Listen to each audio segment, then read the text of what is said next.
مهارة تاني في الاكسل هي في الكونديشنال فورماتنج، ازاي الون الاعمدة الفردية والون برضك تاني الاعمدة الزوجية. نفس فكرة اللي احنا خدناها قبل كده عن السطور او الصفوف الفردية والصفوف الزوجية. الفكرة ببساطة شديدة ان انا هستخدم مود برضك، بس بدل ما كنت بستخدم كولوم رو هستخدم كولوم.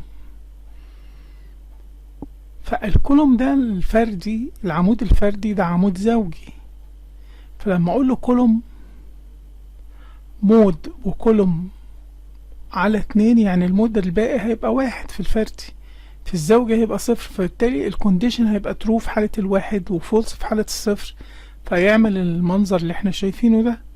تعال نشوف الكونديشنال فورمات هنا شكله ايه. انا هكتفي بان انا اعرض الكونديشنال فورمات عشان ما اطولش الفيديو.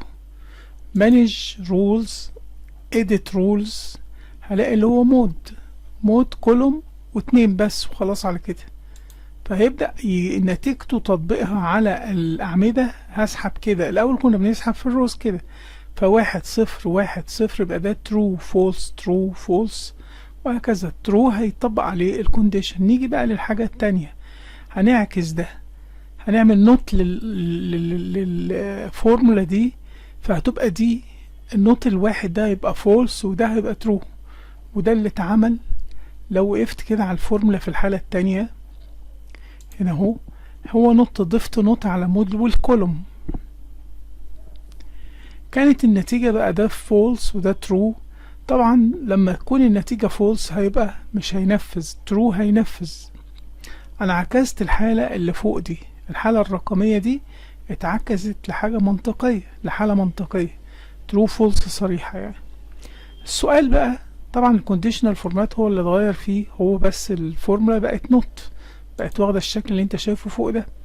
السؤال، هل ينفع نلون 1 ونسيب 2 او نلون 2 ونسيب 1؟ ده هسيبك تفكر فيه، واذا لقيت له حل اكتبه تحت تعليق الفيديو هنعمل ايه. وبالمناسبة هو ممكن نعمل بأساليب مختلفة خالص من غير مود يعني، من غير نوت وكده يعني. دي مش طريقة وحيدة، دي انت تفكر تلاقي طرق كتير.